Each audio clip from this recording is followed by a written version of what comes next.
A reading of Matthew chapter 24 from Dr. Timothy R. Jennings, expanded paraphrase, The Remedy. Verses 1 to 8. The beginning of labor pains. Verse 1. As Jesus was walking away from the temple, his disciples caught up to him and pointed with great admiration toward the beauty and majesty of the temple. Jesus said to them, "Do you see this entire temple complex? I tell you now, not one stone will remain upon another. The entire complex will be turned to rubble." Later, when Jesus was sitting on the Mount of Olives alone, the disciples came to him and asked, "Tell us, when will the temple be destroyed? And what will be the warning signs of your return and of the end of this age?" Jesus answered, "Be careful to think for yourselves so that no one fools you. For over the years there will be many people who arise, claiming they come from me, represent me, or even claiming they are the Messiah, Christ returned. And many who don't think for themselves will be taken in by their charisma. Before the end, there will be wars and murmurings of war. But don't be afraid. Such things will happen, but the end comes later. Nation will rise against nation, and kingdom will war against kingdom. Nature will suffer as famines, earthquakes, and other natural disasters occur around the world. But just as a woman in labor experiences birth pain that increase in intensity and frequency right up until delivery, so too these events are just the beginning of the labor pains. Matthew 24, read from The Remedy, verses 9 to 14, entitled, Love Will Grow Cold. You will be abused, rejected, tortured, and executed, and you will be hated throughout the world because of me. During the time of persecution, many will lose heart and reject me and my methods, and even betray and hate each other and their family and friends.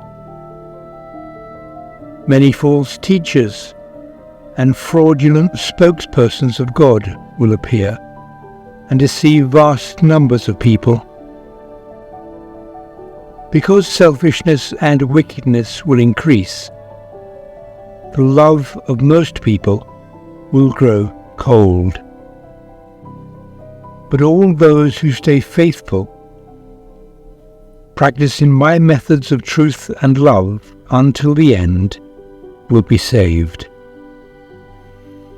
And the good news of the kingdom of love will be preached throughout the entire world to all people, to provide evidence of God's true character and methods, and then the end will come.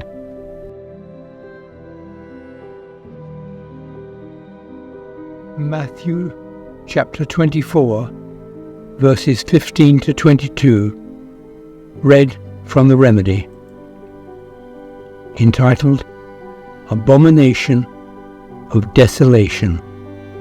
15. So when you see the abomination that causes desolation, spoken of by Daniel, occupying the holy place, understand. Those who are in Judea should flee to the mountains. Don't waste time trying to gather your things, but leave immediately. If you're outside, Flee. Don't even go inside for a coat. It will be a horrible time, especially for pregnant women and nursing mothers. Pray that you will not have to flee in the winter or on the Sabbath, for that time of trouble will be the worst the world has ever seen or will ever see. If God didn't intervene to stop it, no one would live through it. But for the sake of those who have partaken of the remedy, God will shorten those troubled times. Matthew chapter 24, verses 23 to 28, read from the remedy, entitled False Messiahs. At that time in history, if anyone proclaims, "Look, the Messiah or Saviour is here," or "There is the Saviour," don't believe it. For false messiahs and false apostles will appear around the world, some even performing miraculous signs in order to deceive those who don't think for themselves. Their counterfeit will be so close to the true that it will almost dupe those who have partaken of the remedy. So remember that I have warned you before it happens. Be prepared. If anyone tells you the Messiah is in the wilderness near Palestine, don't go there. Or the Saviour can be found in secret meetings. Or His coming is a secret event. Don't believe it. For the coming of the Son of Man will be visible to the entire world, just like sunlight dawns in the east and shines to the west, covering the entire planet.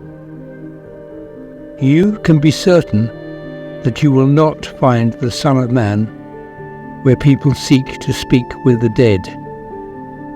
Think of vultures eating corpses, for that is what's happening there.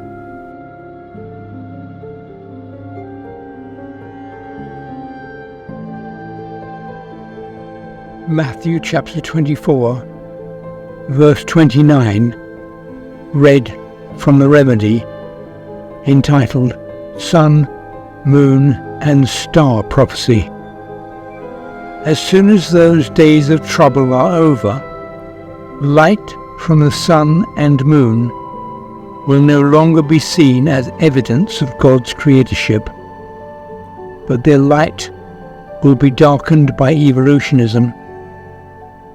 The stars in heaven will be disregarded as evidence of the Creator, and the power of heaven will be shaken out of the land, out of the hearts of the people. Dr. Jennings adds a note. This rendering is clearly interpretive, intended to cause the reader to think. Which sign will be more helpful to God's people on earth?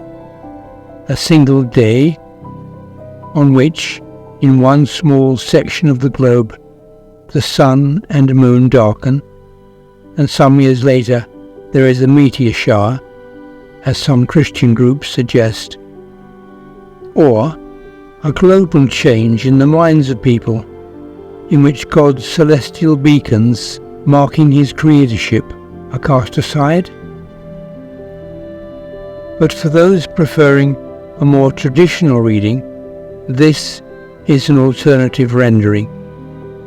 As soon as those events are over, the sun and moon will not give their normal light. Stars will fall from the sky, and the power of heaven will be shaken. Matthew chapter 24, verses 30 to 36, read from the remedy, the return of Christ. At that time, the Son of Man will appear in the sky.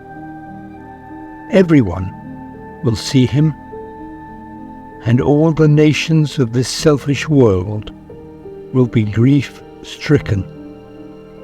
They will see the Son of Man arriving amongst the clouds of the sky, with the unveiled power and splendor of infinite love and truth.